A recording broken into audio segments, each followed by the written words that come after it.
like he squished in them down questions can tell the cat out kicken lechach tali hastis uskanala He squeezed Chichawasket, Pamela Barnes. It's my honor to officially welcome you to the unceded territory of the Sioux people. But before I do that, I want to first share with you a little bit about what our lands mean to us. So here in this part of Turtle Island, which is how we refer to North America, contact with others is fairly recent. It's about 200 years, where other parts of the continent it's 500, 1,000 years, depending on where. With those newcomers came definitions that don't fit with our traditional historical concept of our relationship to the land. One of those concepts is that of land ownership. We don't see ourselves as owners of the land in the same European or Western concept. We see ourselves as borrowing these lands from our great, great, great, great grandchildren. And there's a really big difference between those two concepts, one of land ownership and that of borrowing. If I own this necklace, I can do what I want with it. I can sell it, I can trade it, I can give it away, I can take great care of it, or I can toss it on my nightstand. It's mine. I can do what I want with it. But if I borrow this, everything changes. I'm expected, first of all, to care for it to the very best of my ability. And there's an expectation that I leave it or return it in at least the same condition that I found it. And if at all possible, better. I can't sell it. I can't trade it, and I can't give it away.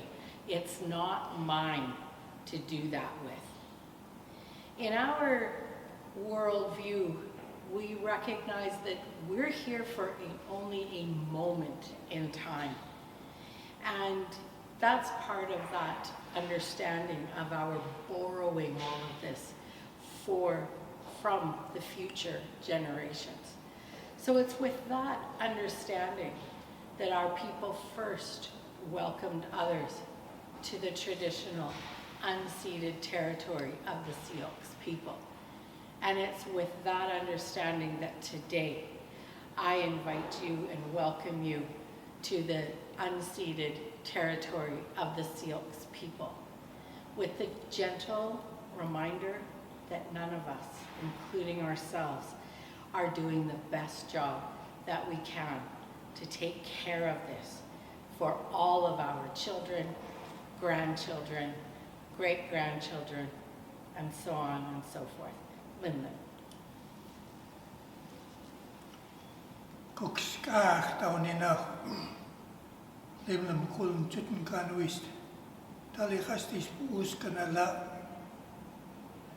smistim tatska kenmi khapstim isin qailstet why apanas khalkhalt why isktem why chkichki itzalt ismekt is het tali hastikal tam khulachtet why is naksil why wistis ulusami te jayatstem te spikalt wichem te spitlem uslapna why pecham ikel stikelt ikel nkwasti is mekt wel tali hast koala why lemnam kolm chutn kanwist why kuchkichkala tali hasti is usne kul khoi tatska ken ikel chit chit jab hasti hui thank the Creator for allowing me to say a few words, a little prayer. You know, the things that we do, we do with a kind heart and an open heart. We'll welcome you to our territory, to our land. You know, at this time of year, you know, the rains have come, the snow has come, and it's very good for the land. You know, when we got here, we all got here, and we're enjoying this evening or today, and it's very good for us to be here. So thank you very much. Live.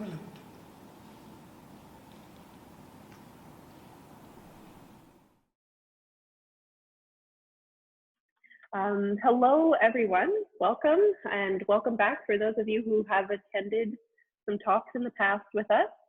As you might know, my name is Victoria Burge. I am the Education Coordinator of Adult Programming here at the Kelowna Art Gallery. On behalf of the Board of Directors and staff, I'd like to thank you all for joining us, and I will begin this evening's talk by acknowledging that the land on which the gallery stands is the unceded traditional territory of the Okanagan Syilx people. Tonight, we're joined by Georgiana Uhlyarik, who is the final speaker in our Northern Pine Lecture Series, which is organized in conjunction with our current exhibition, Northern Pine Watercolours and Drawings, by the group of 7 from the McMichael Canadian Art Collection. And this exhibition will be closing on Sunday, March 7th. So if you live in Kelowna, be sure to try and make your way down here and catch it before it's gone. Just a little bit about Georgiana before we begin. Georgiana Uhlyarik is the Fredrik S. Eaton Curator of Canadian Art and co-lead of the Indigenous and Canadian Art Department at the Art Gallery of Ontario in Toronto.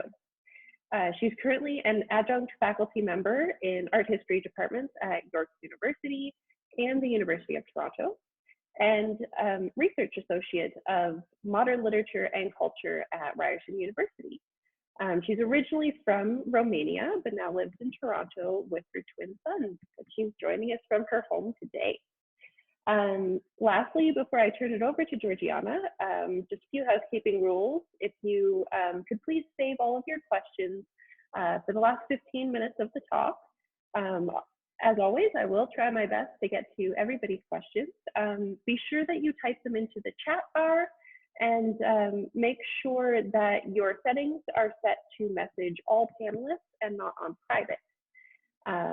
I also would like to mention that today's lecture is being recorded for future purposes. So if you do happen to miss it or know somebody who would love to check it out at a later date, you'll be able to find it up on our website.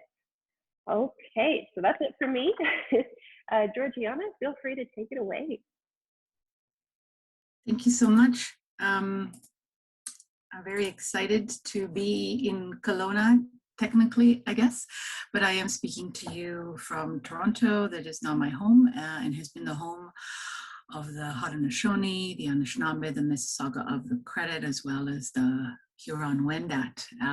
This land is governed by a number of treaties that remind us of our responsibilities to take very good care of the beautiful lands around these Great Lakes. And I'm very fortunate to be living and working here. It is here where I actually discovered the work of Kathleen Munn, so I'm very pleased to be able to speak to you about her today. She is an artist who has fascinated me since my graduate work at York University with Professor Joyce Zeemans in the 1990s. So it has been a passion that I've had now, I guess, for about 25 years, over 25 years. And I continue to find her work very surprising and very meaningful.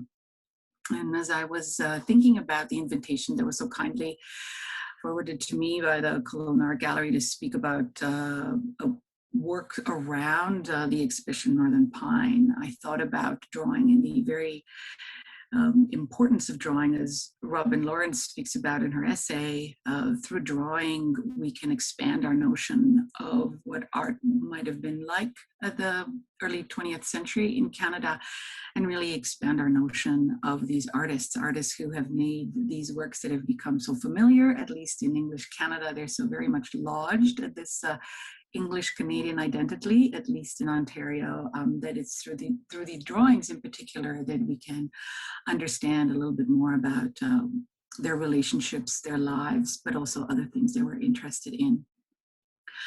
And so with the focus on Munn and her drawing in particular, her drawing practice in particular, I want to expand this discussion even further because drawing has occupied a fundamental space in human expression, from ancient cave and sand and rock drawings around the world to the very first marks that every single one of us has made as young children. Drawing is really essentially about mark making.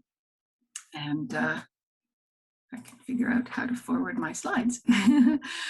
I find this quote from Margaret Priest, an artist currently based in Toronto, originally from the United Kingdom, who is also very nicely represented in the Kelowna Art Gallery collection, where she really speaks about this notion of drawing being the definitive human endeavor, that drawing is an immediate expression, pre-verbal, pre-language. She speaks of this notion of an act of faith, of the immediacy of drawing to connect, to instantly be able to express something. And there's so many examples that I can give, but I also wanted to kind of bring it home a little bit, again, with a really important work from the Kelowna Art Gallery and the work of Anne Kipling, someone who, through her sort of focus on the undergrowth of all the different places in British Columbia in which she has lived, she has expressed them and has had this ongoing practice of drawing in which she expresses her connection to land. And Georgiana Uhlyarik, an artist who was born in Berlin but moved to Toronto in 1959, she spoke about the way in which, through her drawing, she was able to understand where she was. So whenever she would move to a new place, it was through drawing that she understood where she was. And it may appear in this way that the drawing, like many of the drawings in the exhibition, in the Group 7 exhibition. Sorry, Georgiana.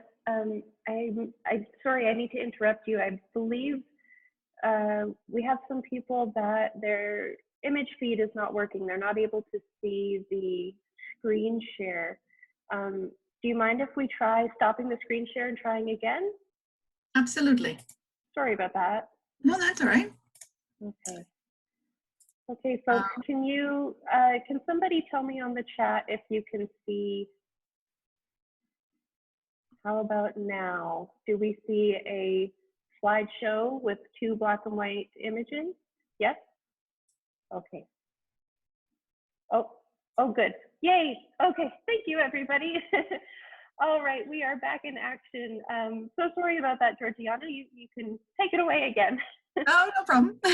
I'm glad, because it would be crazy that I was speaking I'm speaking into the air as it is, but to not be able to see these beautiful drawings. So I don't know if people missed this beautiful quote by Margaret Priest that I wanted everybody to see in her beautiful drawing, where she spoke about the fundamental, essential drawing. And then these 2 drawings, one by Anne Kipling and the other one by Georgiana Uhlyarik.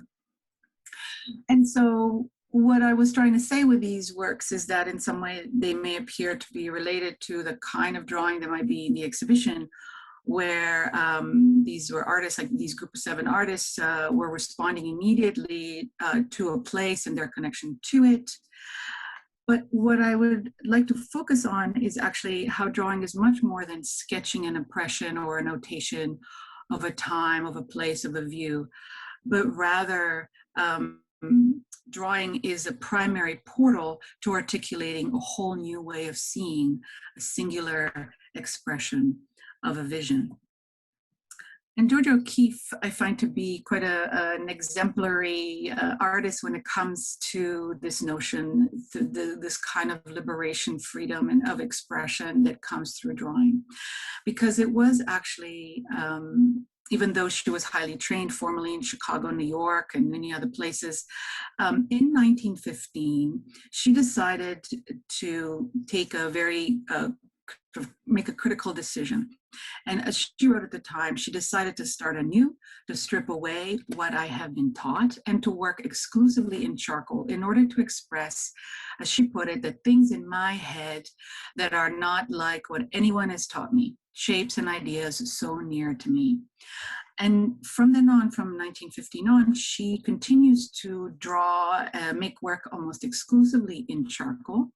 And while she's claiming that she's undoing her training, what O'Keeffe in effect was doing is to come into her own by internalizing and responding to the art principles of her professor, Arthur Wesley Dow, who wrote, and I quote him, "Artistic skill cannot be given by dictation or acquired by reading. It does not come by merely learning to draw, by imitating nature, or by any process of storing the mind with facts. The power is within. The question is how to reach it and use it." Arguably, harnessing her power within becomes O'Keeffe's project for the rest of her career. And I like to start with O'Keeffe because I think that almost anyone can conjure up a painting by O'Keeffe, so she's very well known. But I like to concentrate on this emphasis on self, that inner feeling, knowledge. This is what O'Keeffe made her lifelong artistic pursuit. "It is the thing I am that makes the work," she wrote in the mid-1930s. So exhilarated she was by these charcoal drawings that she actually sends them, she rolls them up. She was living in Texas at the time. She rolls them up and sends them to her friend in New York, her friend Anita Politzer. And this, again, sort of a very important moment in her career because this actually changes and actually launches her career, because Anita herself, being so taken with these drawings, actually shares them with Alfred Stieglitz without O'Keeffe knowing anything about this. She takes them to his gallery. He has no idea who she is, never heard of her, doesn't know anything about her, sees the drawings and sees the power in them and how unique they are, and invites her to have an exhibition at his space, which was quite a momentous invitation. And it was exclusively based on the strength of these charcoals that she was able to launch her career. I wanted to take this little prelude through O'Keeffe before I got to Kathleen Munn to highlight the power of drawing, this act of faith that Margaret was talking about, but also in order to set up a context, give you a kind of sense of the kind of ideas that artists at the turn of the century, in the first early decades of the 20th century, were really thinking about. Because this search for new artistic expression really dominated the thinking in what we now refer to as Western art. These were artists like the Group of Seven, many associated with them. They were in search of something, an awakening of their consciousness. And while they shared this spirit, the spirit of search, and they in many ways shared inspiration. For example, Kathleen Munn was also very inspired by Arthur Wesley Dow. How each of them came to express it is unique and very much their own. And for me, Munn presents a really intriguing case study in thinking about drawing this way, because while she was very active in artistic circles and she exhibited quite a bit, especially up until the 1940s, her practice remained quite apart. She shaped her own vision, pursued her own interests, and never compromised. She was born in Toronto in 1887, which coincidentally also happens to be the year that Georgia O'Keeffe was born, just on the other side of the border. And from a very early age, she knew that she wanted to be an artist. And I'm showing you a photograph of Munn around 1928 in the Catskills, where she spent the summers painting, and where eventually she wanted to actually build a home and be able to paint there. But that did not come to be. She was born into a very large middle-class family, and her parents very much supported all of the children's pursuits. She was the youngest. She wanted to be an artist, and they supported that from the very beginning. There's not a lot that we really know about her personal life. There's no private letters or journals, and those who knew her best have long since passed away, sadly. She did have a close circle of friends, in particular Bertram Burker in Toronto, but she never married and had no children, and it actually came to her nephews and her nieces to take up her legacy. And indeed, Munn lived quite a very long life, but by the end of her life, she lived with all of her work almost in her own solo retrospective in her home. But around 1909, she began to travel in Europe, and she also went to New York and Philadelphia between 1912 and 1928 to train. And this is where she began to imagine very conventional subjects in a radically new visual vocabulary. I'm showing you a painting that is in the collection of the National Gallery of Canada. And indeed, her first truly modern paintings are quite extraordinarily of cows and chickens and pigs. And her subject matter really was established very early on and didn't change. She painted landscapes, figure studies, biblical themes, and still lives. This is what she painted, and did not move from that. And it's important to remember that such pastoral subject matter was very popular in Europe and North America in the 19th century and well into the 20th century, with very modern artists such as Franz Marc, a member of the Blue Rider group, who was very influential to Munn, who saw his work, knew about him. As she traveled, as I mentioned, to Europe, as she saw exhibitions at the Metropolitan, because we have to remember that around 1912, when she first went to New York, there was no Museum of Modern Art, there was no Guggenheim. It really was just the Metropolitan Museum of Art, exhibitions around town, temporary exhibitions, and of course, going to artist lectures. And she was interested in everything. She was interested in Egyptian art, in Islamic art, in ancient art, Michelangelo, Cezanne. She really was interested in everything. And actually, in her collection of books that eventually was offered to the Art Gallery of Ontario in the 1970s, there was also a book on the anatomy of a cow. So she was quite fascinated in everything, and was able to kind of bring it all together in her work. Like Georgia O'Keeffe, she was trained in an academic manner, but going to the Art Students League, very much a place that Georgia O'Keeffe also went to, was a critical turning point. And not very many Canadian artists went to the Art Students League to study, although she was not the only one. And it was a really critical place because it was founded by artists for artists in 1875. And there were many extraordinary things about it. Primarily, every instructor had freedom to teach whatever he or she was interested in, but also live classes were available to women, and that was very rare and very important. And it is at the Art Students League that she comes into contact with the synchromists, who have a profound impact on her painting at the time. And you can see right away that her love of color comes from them.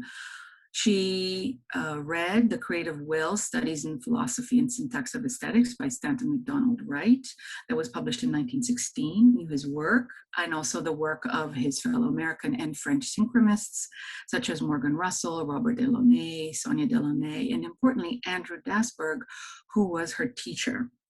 And these artists spoke of color rhythms, masses, contrast, directions, and continuity, but color above all was central in the painting.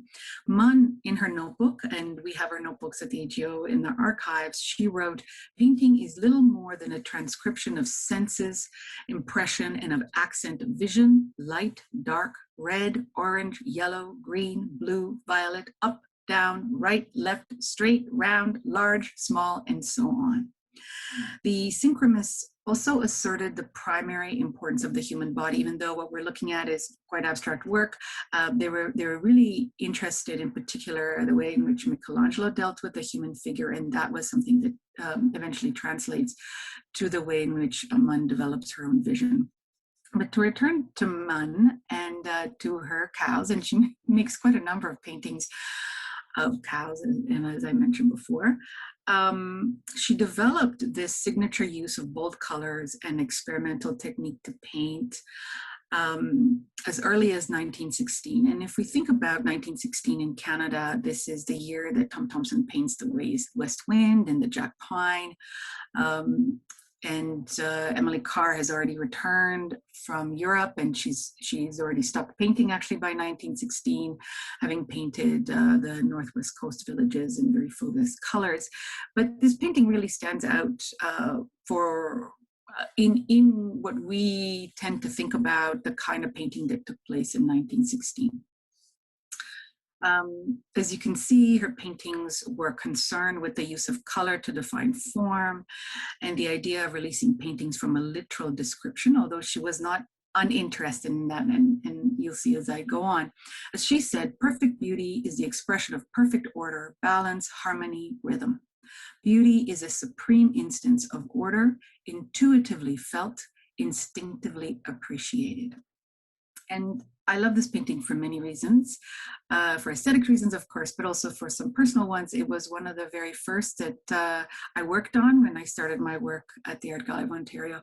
So it's been quite rewarding to be able to spend quite a bit of time looking at it, thinking about it, and being quite mesmerized by the way that she builds this painting out of a mosaic of color. And yet the cows and the tree are clearly discernible.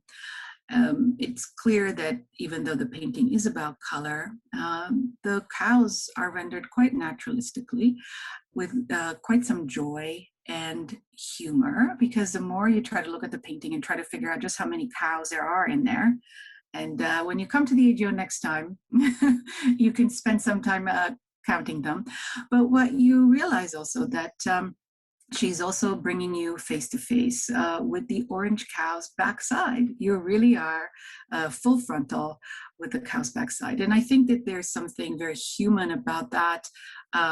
She spent time in Manitoba on her sister's farm, but she was very much a city person. But nonetheless, I think there's a little bit joy and humor in the way that she's thinking about cows. As I mentioned, live classes were available at the Art Students League, and she paints the nude, as every serious painter has to do once in their career, although she paints it several times. And this is very much considered to be one of her most accomplished painting. And we know the title and we know the date because she actually exhibited it in 1923. And I'm just going to show you a photograph of Munn in her studio in the 1930s in Toronto, in a studio, an apartment that she actually built for herself. And you can see the Henri Matisse print of the dance that she has on her wall. Again, the dance being a really critical theme in modern art, in fact, in art in general. And the family still has this work, this print actually, and I was quite surprised to see it about a year and a half ago, that I assumed that it was in color, but in fact it is in black and white. And you can see that actually her dance is quite different from Matisse's. There are 5 stylized nudes, and each one of them is positioned in a different dynamic pose built out of these triangles of color. When she exhibited it in 1923 at the Royal Canadian Academy of Arts, it really stood out, and the critic described it as unique and futuristic with cubist suggestions. And often Munn's dynamic and colorful paintings were seen as baffling and out of place, even while she was being recognized as one of the ablest women painters and one of the most advanced. Her interest in color had advanced from those early paintings of cows. She has refined her vision into a crystalline expression of bodies in motion, almost kaleidoscopic. And I remember once speaking about Munn at the AGO, and one of the audience member asked me quite a lovely question, because Munn's family business was a jewelry store, and they wondered if there had been some impact that dealing with jewelry might have had on her development of her painting. And I think that the answer is, of course, because artists take their cues from everywhere without having to explain or justify anything. Whether she was aware of it or not is beside the point. What's lovely is that all of these things make up her consciousness, and in her awakening of her artistic vision, she was able to crystallize it into this amazing painting. But I had a chance to spend some more time with this painting recently. It continues to be in a private collection. And what I discovered looking at it is that, just like with the cows, even though overall it appears quite abstract, she is so interested in articulating the details of the face and the feet and the breast. And in fact, all 5 figures and all of their breasts, they all have this nipple included. You know, she is interested in giving you everything. And as attached as she was to color, it was though her coming across J. Hambich's principles of dynamic symmetry that really shifted and moved Munn into a new direction. Hambich was a Canadian-born artist and a mathematician. He was a student of classical art who also studied at the Art Students League. He's really best known for these principles of dynamic symmetry, which is a design theory in which mathematical formulas are the foundation of classical architecture and various natural structures. In his introduction to his lessons in 1919, and we can tell that Munn was able to actually hear his lectures in person, he argued for the development of modern art rooted in classical principles. And he wrote, "The basic principles underlying the greatest art so far produced in the world may be found in the proportions of the human figure and in the growing plant. The dynamic is a symmetry suggestive of life and movement, and the symmetry of man is one of the key sources of its study." He advocated for an intelligent artist who learned from nature's ideal rather than simply following it. And he wrote, "Without reason, art becomes chaotic. Instinct and feeling must be directed by knowledge and judgment." And he was adamant that the study of dynamic symmetry would lead to an expression of ourselves, our time, the aspirations of our own age. And Munn shared with Hambich the strong belief that the mystery of life can be expressed in the search for an all-encompassing truth. She wrote, "No one artist can represent all the beauty of life," but the implication is that she was going to attempt to do just that. And 50 years later, she reiterated that she sought to achieve in her work something inevitable, found in composing, like nature, like the universe, space, rhythm, harmony, creating a mathematical figure. He offered in his publications and in his lectures very explicit mathematical instructions and diagrams demonstrating these principles of dynamic symmetry as he saw them derived from nature and Greek art. And the most important one being this principle of the whirling square, this rectangle that it was also called the whirling square, numerically expressed as 1.618 and commonly referred to as the golden ratio. This is the root rectangle in which the ratio of the longer side to the shorter is a square root of an integer such as the root 5.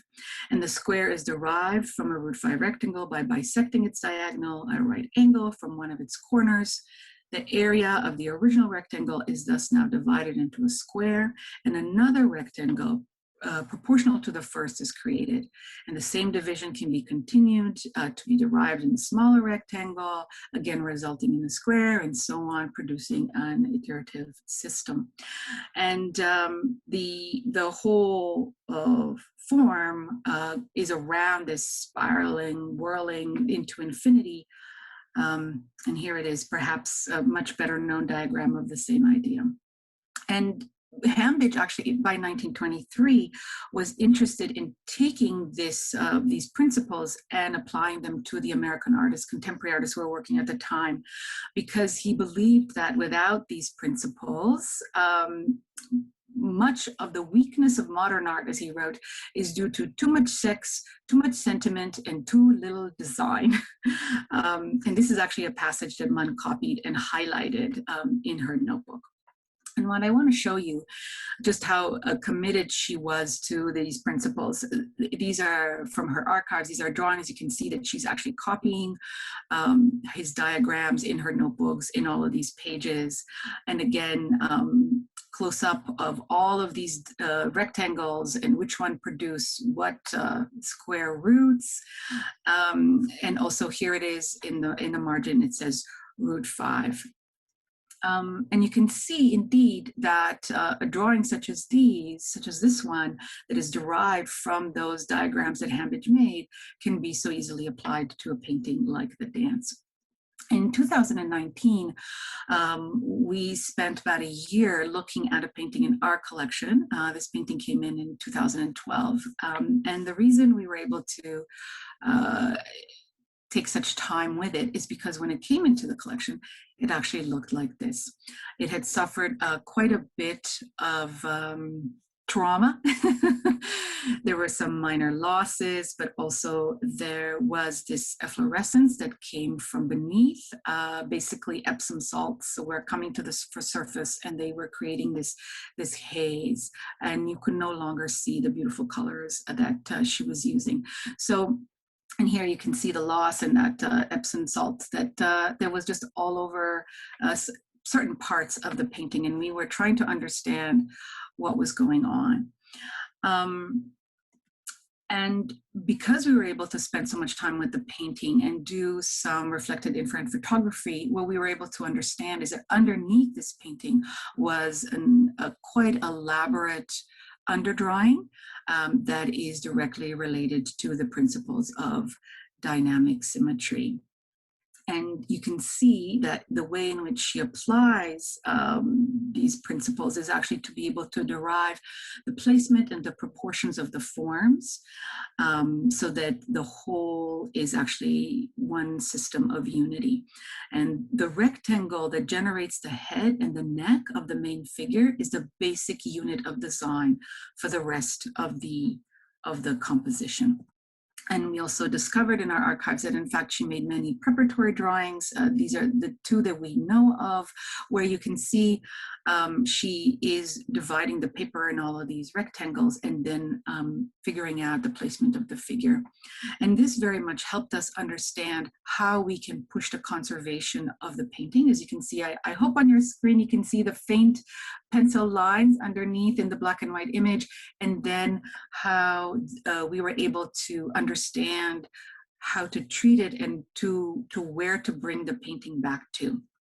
I'm giving you a sense of what it looked like before and during treatment. And again, you can see that because we were able to spend so much time and understand what are some of the principles and her techniques, we were able to actually know that we can trust Munn to lead us to her original vision. And now it really is a painting that quite sings. And it is really this principle of dynamic symmetry that sets her apart from the group. She exhibits with them in 1927 and 1928. And Bertram Brooker, her friend, includes her in a very important publication. But in her notebooks, there is a note where she says, you know, that the nationalism and national painting is something that's very worn, and really it is about joining the world. And this is where she's interested in going. And she does something quite extraordinary, because after 1930, her deep passion for color is translated into immense love of painting. And in fact, she spends the last decade of her career drawing. I'm just showing you another painting from our archives. This is unfinished work, and you can see how very meticulously she planned everything. So she spends a decade making these kinds of drawings, and there are thousands of them in the AGO archives, and they can be quite daunting. And I was very lucky early on to spend quite a bit of time with them and really understand that these were all preparatory drawings for what has now come to be her most accomplished series of works. And these are 10 ink drawings from about 1935 to about 1938. They're called the Passion series. And you can see that even though these are quite abstract works in one way, that notion of representation continues to interest her. As you can see, the moon is maybe a metaphor for Christ's passing, but also the way in which all of these, if you look very closely to all of these figures, they all have noses and they all have fingers and they all have quite detailed impression. And she showed these in 1935. Bertram Brooker invited her to be in an exhibition, and in 2011 we brought them all together. And for the very first time, Kathleen Munn had her solo exhibition at the Art Gallery of Ontario. So as I mentioned, in the archives, there are thousands of these, and it really is, you understand that she was actually quite obsessed with the human figure and understanding how to apply the principles of dynamic symmetry, basically to create essentially one human figure rotating in space in every way. And then she devised her very own system of how she was able to do that. She actually had her nephew construct a light box for her, and we still have it in the archives. And she used this very thin typewriter paper, and she would draw on both sides of the paper. This was, for me, the most extraordinary thing. As I was sitting in the archives, I could see that she drew on one side. You can see the figure of the Christ, and then on the back side you can see it's just rotating legs. And I simply held up the piece of paper one day and I looked through the light that came through the window, and I realized that that's what she was doing. She was interested in this movement, this three-dimensional movement of the figure in space. And I mean, it's close to madness, I would say. Almost every one of these drawings has a number associated with it. It's almost impossible to decode, although after a while I realized that that number 709 refers to a figure design that is bent forward, and 809 is a foreshortened figure. And she just was so extraordinary in the way in which she kept thinking through mathematically how to devise the human figure, and then cutting up all of these pieces of paper to create collages, putting them all together to create her composition. And then this is where the madness continues. You can see the Ascension, one of the drawings from the Passion series. And when we turned the framed work around, she had actually sewn her canvas to her stretcher also in these rays. I mean, it was quite exhilarating to see. And I don't know if you can see in the other image, that's a close-up, but when we took the drawing out of its frame, we could see that there were these lines that extended beyond the image that had letters associated with them. So there was a real system that she used, real meticulous, precise approach to creating something that in many ways just seems so fully formed. And this is one of the very last drawings that we know that she made in 1938. And in fact, it is one of only 2 works that were ever purchased in her lifetime. And they were offered for purchase at the Art Gallery of Toronto, as it was called then. And the reason why I know that she never compromised is because Bertram Brooker and all the other members of the acquisitions committee wrote to her saying that they would like to acquire some work by her. And she wrote back saying, I will send you a list of works that I would like to be represented by, and this is how much they cost. And if you are not interested in having them, that is completely fine by me. But these are the works that I want to be known for.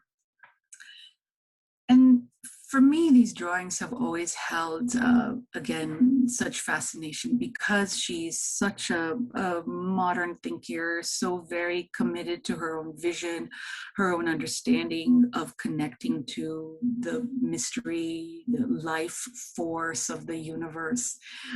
And the fact that she kind of focuses on the Passion of Christ, a subject matter that, of course, has been part of Western art, obviously, since the beginning of Christianity.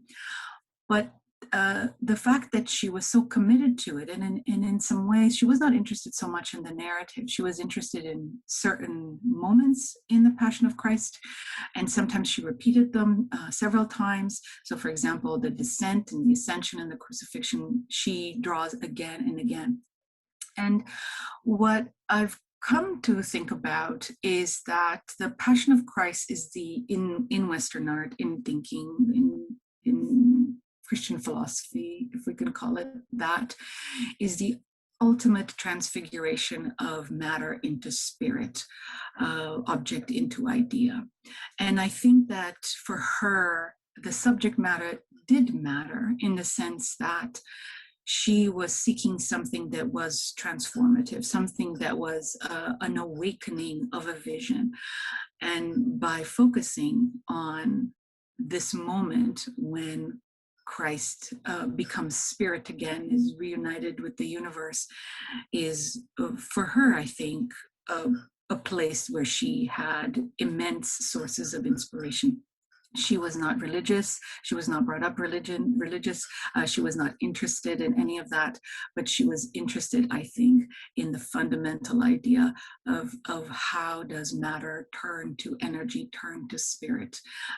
All those things that she was so very passionate about, she was able to crystallize, I think, in this one of her last drawings that she ever made.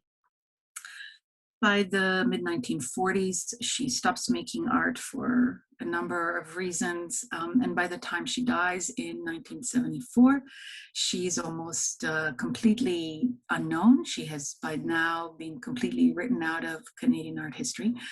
But at the very end, she writes several letters to Charlie Hill, who was then curator at the National Gallery of Art, seeking very much to be taken seriously again. And he was quite taken with the drawings and begins the, again, very slow museum process of trying to bring work into the collection.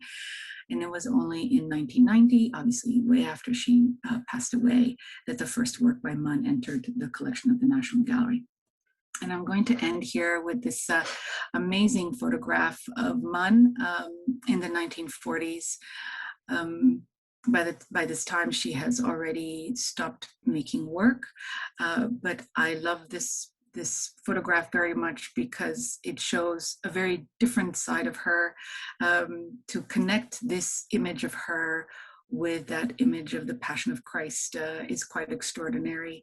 And I think that we owe a great debt of gratitude to Professor Joyce Siemens, who almost by chance rediscovered her in the 1980s, put her in a double exhibition, and since then has inspired so many of her students. And I count myself very lucky to be one of those students, to be able to continue her work and really make the case, which I think is quite absolute, that we can no longer speak about the development of modern art in Canada without thinking about Kathleen Munn. Thank you.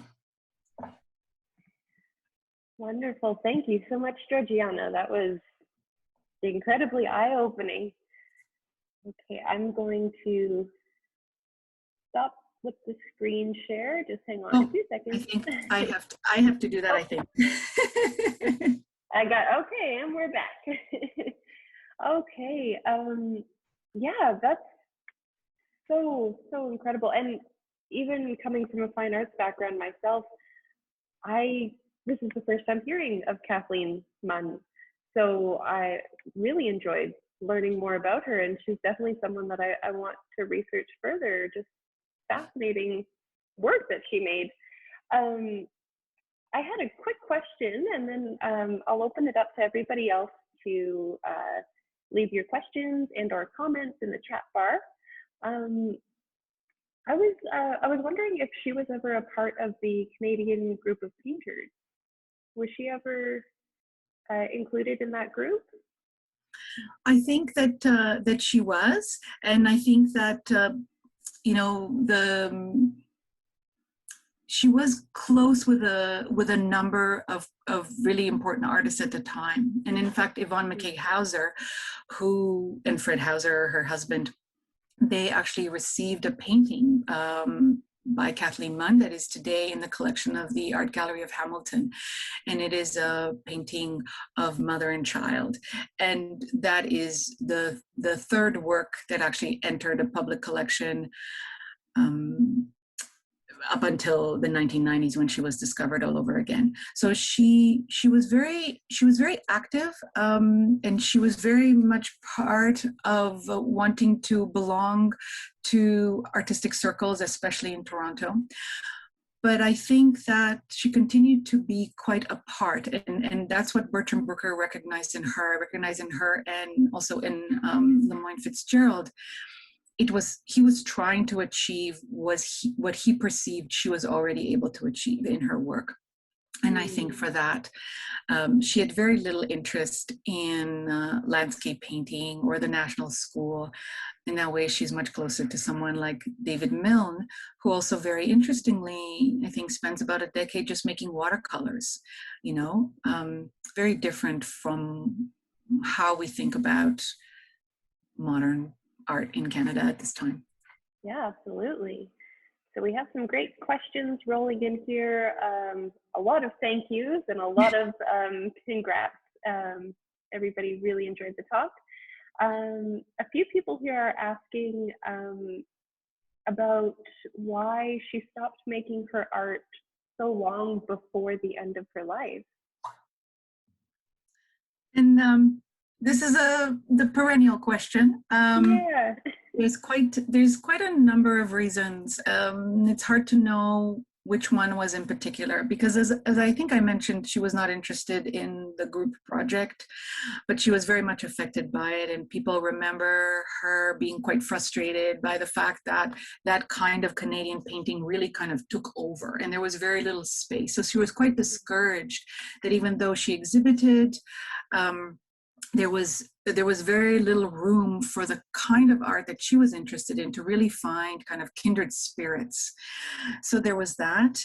There were also a number of family issues having to do with the fact that she continued to live with her brother and her sister. And certain deaths in the family meant that she had to actually take over the family business. She had been the baby of the family. All she had ever done was make art. And all of a sudden, she had to take care of the family business. And she had to devote herself to that. There's also some thinking that her eyesight also began to be affected, and she didn't really want to speak much about that. And so it was another reason why she stopped making work. But in her archives, and also continually in the family archives, there are letters in which she continues to speak of herself as an artist, of her studio, of her work, and she continues to very much pay attention to what's going on in the art world. I know it's quite extraordinary to devote your first, 50 years to art, and then really give up and live in a very small apartment in North Toronto, Bathurst and Eglinton, just surrounded by all the work you made for decades prior. Yeah, crazy. It's just an incredible story. I have another question here from Tina, and she is asking, do we know anything about the kind of paper she used for her sketches? Oh yes, the ones that are in the archives. I hope that's the ones you mean. So, because she kept everything, and then her niece was so in a way burdened, but in a way very responsibly taking care of everything. She really kept everything. So they were these typewriter paper pads. And we know that they are that because she still has in the archives the actual pad out of which she ripped all the pieces of paper. But for her drawings, she used handmade paper. She used high quality, for the ink drawings that she eventually makes, she uses very high quality paper. But yeah, initially, I guess she needed, because she really literally made thousands. She needed a lot of typewriter paper. It was see-through and thin and readily available. Well, I mean, you use what you got, hey? Another question here from Beverly. She's asking, did she ever teach art or take on apprentices, to your knowledge? No, I don't think, she never had to do anything beyond art in order to earn her living. She was very fortunate that way. And I think that because of that, she was able to pursue it really to her exclusive interest. You know, another reason why she never had to compromise. Although I know that she was part of artist groups where people would get together and draw together with Brooker, but no.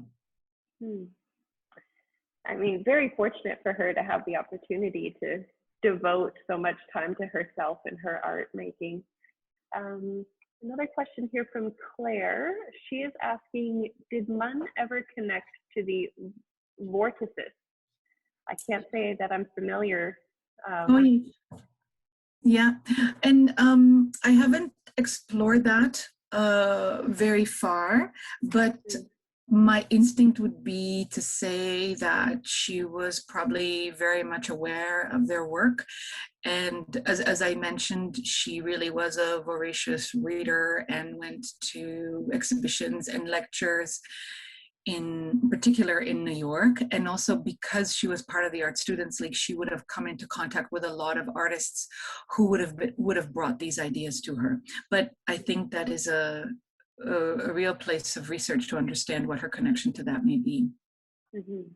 And another one that hasn't yet to be explored, but I had a former student who did a lot of work for her MA on this, and is the connection to modern dance and movement and theories of modern art dance theories. If I said that correctly, because I think there is something there as well. Awesome. Sandra here is asking, she says, I'm just wondering if David Milne was related to Eleanor Milne. She did the artwork, or at least a lot of it, at Parliament Hill. Oh, yeah. I do not know. Not familiar? Oh, he was another very singular, you know, he literally went into the woods, built his own cabin by hand, like he really needed to be away from people to draw and make watercolors. Yeah. And Nancy is asking if you could explain who the vortices were, what they do, or what I guess what it is in general. So yeah, no, it's a theory of modern art from around the same period, primarily very popular in the United Kingdom. So there are a number of artists who followed these principles because it was ways to get to abstraction, you know. So there was such debate about what it meant to really leave representation to start to create non-objective painting. So people went at it in very many different ways. Okay, wonderful. And Lori, she's asking if there are any books planned about Munn maybe in the future. Yes, actually, there already is a book online that I wrote in 2014, I think, part of the Art Canada Institute. So you just have to, as I like to go, DuckDuckGo it. You just go to an internet search machine and put in Kathleen Munn, the Art Canada Institute, and there's a online publication on her art and life, and many of many of the paintings that I showed today are there as well. There is also there actually are quite a number of publications. And there's one upcoming essay that I wrote about Munn that's coming up in an exhibition organized by the McMichael called Uninvited, and Munn will be exhibited there. And actually it'll be the very first time that that painting that I showed you, the one that we conserved, will be exhibited for the very first time. And I think that exhibition is planned to be open at the McMichael this June, if all goes well and we start to get vaccinated. Yeah, oh, fascinating. I was flipping through the online book today, actually, and it's just fascinating, very in-depth. I think this will be my last question from our very own Natalie, and she's asking, how does the AGO sort through all of her works of art and drawings to determine which works to add to the AGO's collection? So, like with many women artists, it is always quite an adventure to find all the work. And we have been quite fortunate to be able to get to know the family and to have a sense of the work that continues to be in private collections. And again, like with many women artists who are collected, sometimes there is a very strong attachment that people feel to the work. And it takes quite a bit of convincing to be able to to part with them and be able to add them to the collection. But we have been very fortunate. Just in the last couple of years, we received a collection of Munns from one collector, and really be able to really grow our collection. Was that Natalie's question? Yeah, I believe Okay. so. Yep. I know sorting through tons and tons of drawings was probably no easy task. Natalie says thank you. Okay, Yeah. it looks like we've come to a good closing point. I think we've answered everybody's questions and we're right on schedule. So look at that, we did wonderfully. So before I let you all go, thank you so much for tuning into this lecture series. It means so much to us here at the gallery. To all of our audience members, thank you for making this a huge success. And I'd like to thank our sponsors for this exhibition, the Rogers Family Charitable Trust and Pusher Mitchell, for all of their support in Northern Pine. And I would like to also mention that our next lecture series will kick off on March 25th in conjunction with our next exhibition, which will be Bombhead. So join us then with the exhibition curator, John O'Brien. I hope to see you all there, and thank you so much. Thank you, Georgiana. It was a pleasure. I hope we'll see you in Kelowna someday soon. Bye, everybody. Bye-bye.